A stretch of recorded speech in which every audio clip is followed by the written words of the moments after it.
അസ്സലാമലൈക്കും. ഇന്ന് അരിപ്പൊടി വെച്ചിട്ട് നല്ലൊരു പുകട ഉണ്ടാക്കട്ടെ. നമ്മൾ പൊരിച്ചെടുക്കുന്ന പുകട മൈദ വെച്ചിട്ടാണ് ഉണ്ടാക്കല്. അതുപോലെ ആട്ടപ്പൊടി വെച്ചിട്ടൊക്കെ ഉണ്ടാക്കും. അപ്പോൾ അരിപ്പൊടി വെച്ചിട്ട് ഒന്ന് എങ്ങനെയാണ് നല്ല അടിപൊളി പെർഫെക്റ്റ് ആയിട്ട് ഉണ്ടാക്കാൻ പറ്റുമെന്നൊന്ന് കണ്ടിട്ട് വരാം. അപ്പോൾ അതിന് വേണ്ടിയിട്ട് ഒരു ചെമ്പട്ടി എടുത്തുക്കണം കേട്ടോ. അതിലേക്ക് ഞാൻ ഈ പാത്രത്തിനാണ് ഞാൻ പൊടിൻ്റെ അളവ് എടുക്കുന്നത്. അതാണ് അതേ അളവിൽ വെള്ളം എടുക്കുന്നത്. അപ്പോൾ അതിലേക്ക് 1.5 പാത്രം വെള്ളം കേട്ടോ ഈ ചെമ്പട്ടിയിലേക്ക് വെച്ച് കൊടുത്തിരുന്നത്. ഇനി ഇതിലേക്ക് ആവശ്യത്തിനുള്ള ഉപ്പിട്ട് കൊടുക്കുന്നുണ്ട്.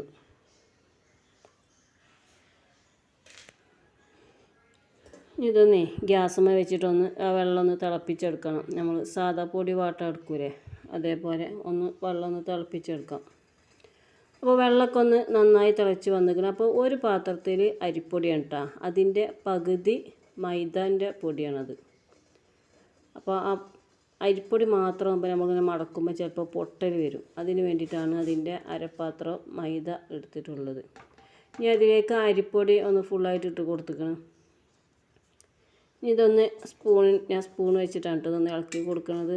അപ്പോൾ ഇതൊന്നിങ്ങനെ നന്നായിട്ടൊന്ന് ഇളക്കി യോജിപ്പിക്കാം. ആ പൊടി ഒന്ന് വേവണ വരെ തീ കുറവാക്കിയിട്ട് വേണം പൊടി അടിയിൽ ഇട്ടാൽ ഒന്ന് ഇളക്കി കൊടുക്കാൻ കേട്ടോ.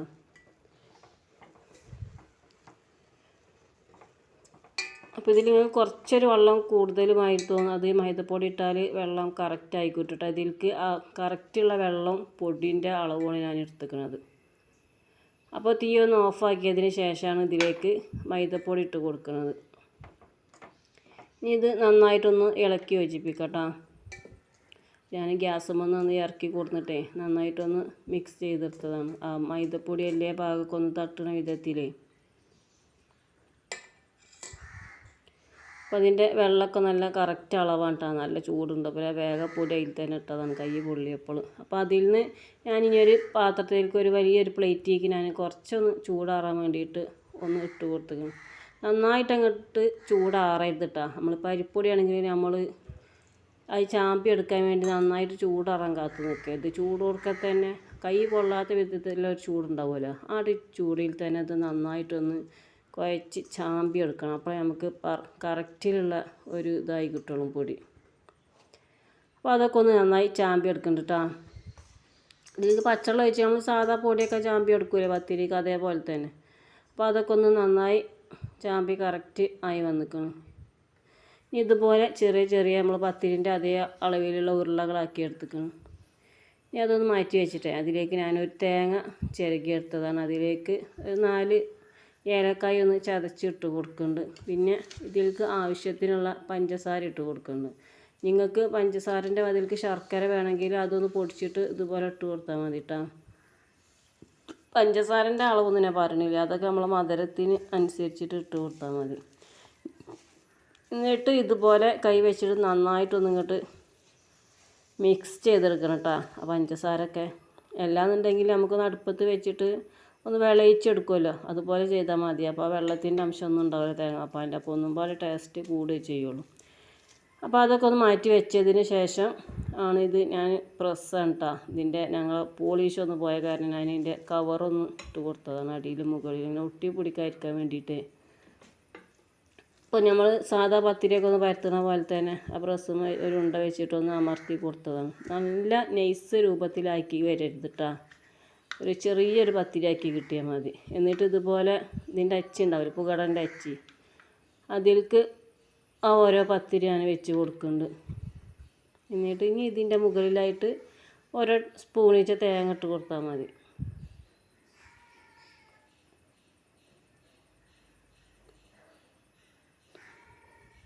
കൂടുതലായിട്ട് തേങ്ങ അങ്ങോട്ട് വെച്ച് കൊടുക്കരുത് കേട്ടോ. അതിൻ്റെ അളവിനനുസരിച്ചിട്ട് കുറച്ച് വെച്ച് കൊടുത്താൽ 1 ടീസ്പൂൺ അല്ലെങ്കിൽ 1.5 സ്പൂണൊക്കെ ഇട്ട് കൊടുത്താൽ മതി. എന്നിട്ട് ഇതുപോലെ അമർത്തിയതിന് ശേഷമേ അതിൻ്റെ വക്കുണ്ടല്ലോ, ഇതൊക്കെ എല്ലാവർക്കും അറിയണത് തന്നെയാണ്, ഞാൻ അറിയാത്തവർക്ക് വേണ്ടിയിട്ടാണ് ഞാൻ പറയണത്. ആ വക്കൊന്നും ഇങ്ങോട്ട് പൊട്ടിച്ചെടുത്താൽ മതി. ആ പൊടി എന്നിട്ട് ഇനി നമുക്കൊന്നും പാടെ ചാമ്പി ബാക്കി വരുമല്ലോ, അപ്പോൾ ഒന്നും പാടിക്ക് ഇതേപോലെ ആക്കിയെടുത്താൽ മതി, ഉരുളകളാക്കിയിട്ടേ. പിന്നെ ഇതൊന്ന് മൂടിയൊന്ന് തുറന്നിട്ടൊന്ന് അതിൽ നിന്ന് എടുത്താൽ മതി കേട്ടോ.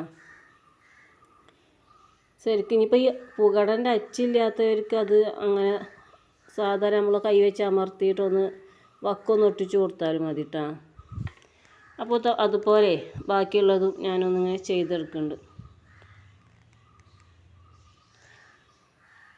അപ്പോൾ ഇത് ഞാൻ ഇത്രയും ആക്കിയിട്ടുണ്ടോ, ഫുള്ളായിട്ട് ആക്കിയിട്ട് നമുക്ക് പൊരിച്ചെടുക്കാൻ നിൽക്കരുത്. ഇതുപോലെ ഒരു 5 എണ്ണച്ചൊക്കെ ആകുമ്പോൾ ഇതുപോലെ ഇങ്ങനെ പൊരിച്ചെടുക്കണം കേട്ടോ.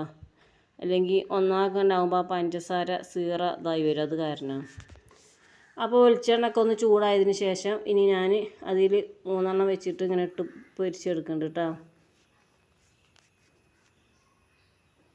വൈകുന്നേര ചായക്കെ കടിയൊക്കെ ഇല്ലാതാകുമ്പോൾ ഇതുപോലെ പെട്ടെന്ന് എളുപ്പത്തിൽ ഉണ്ടാക്കിയെടുക്കാൻ പറ്റുന്ന ഒരു കടിയാണിത്. ഞാൻ നേരത്തെ പറഞ്ഞ പോലെ തേങ്ങ ഒക്കെ ഒന്ന് വിളയിച്ചിട്ട് ചെയ്യുകയാണെങ്കിൽ ഇതിനേക്കാളും ടേസ്റ്റ് ഉണ്ടാവും കേട്ടോ. ഇത് ടേസ്റ്റ് കുറവായിട്ടല്ല, പക്ഷേ അത് അങ്ങനെ ആകുമ്പോൾ ഒന്നും പാടെ ടേസ്റ്റ് കൂടുമല്ലോ. അപ്പോൾ ഒരു ഭാഗം മൂത്ത് വന്നപ്പോൾ ഞാനൊന്ന് മറിച്ചിട്ട് കൊടുത്തിരുന്നു. ഇപ്പോൾ 2 ഭാഗം മൂത്ത് വന്നിരിക്കുന്നു കേട്ടോ. ഇതൊന്ന് വെളിച്ചെണ്ണയിൽ നിന്ന് കോരിയെടുക്കുന്നുണ്ട്.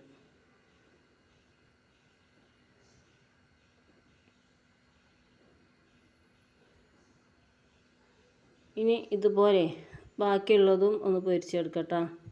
അപ്പോൾ ഞാൻ പിന്നെയും പറയുകയാണ്, ഇത് ഒന്നാകെ നമ്മൾ പുകടൻ്റെ ഒക്കെ പോലെ ഒന്നാകെ ഫുള്ളിങ്ങനെ അച്ചിൽ ചെയ്ത് വെക്കരുത് കേട്ടോ. ഒരു 5 എണ്ണച്ചൊക്കെ ആവുക, എന്നിട്ട് നമ്മൾ പൊരിക്കുക. പിന്നെ 5 എണ്ണം പൊരിച്ച് ലാസ്റ്റ് ട്രിപ്പ് ആകുമ്പോഴത്തേനും ബാക്കി ഇതുപോലെ ആക്കുക. അങ്ങനെ ആക്കിയാൽ മതി. ഫുള്ളായിട്ട് ആക്കി വരുമ്പോൾ ചിലപ്പോൾ അതിൻ്റെ നീരിങ്ങനെ ഒലിച്ച് വരാൻ സാധ്യത ഉണ്ട്. അതാണ് ഞാൻ പറഞ്ഞത്. പക്ഷേ തേങ്ങ നമ്മൾ വറുത്തതാണെങ്കിൽ ആവാൻ കുഴപ്പമുണ്ടാവില്ല കേട്ടോ. ഈ രൂപത്തിൽ ആണെങ്കിലാണ് ഞാൻ പറഞ്ഞത്. പച്ചത്തേങ്ങ ഒക്കെ ആകുമ്പോൾ അധികമായി വരുമല്ലോ. അപ്പോൾ അത് ഉണ്ടാക്കലൊക്കെ കഴിഞ്ഞിട്ടാ. അപ്പോൾ ഈ രീതിയിൽ നിങ്ങളെല്ലാവരൊക്കെ ഒന്ന് ഉണ്ടാക്കി നോക്കി. ഈ വീഡിയോ നിങ്ങൾക്ക് ഇഷ്ടപ്പെടുകയാണെങ്കിൽ ഒന്ന് ലൈക്ക് ചെയ്യുക, ഷെയർ ചെയ്യുക, സബ്സ്ക്രൈബ് ചെയ്യുക. ഇനി അടുത്ത ഒരു വീഡിയോയിൽ കാണാം. അസ്സലാമു അലൈക്കും.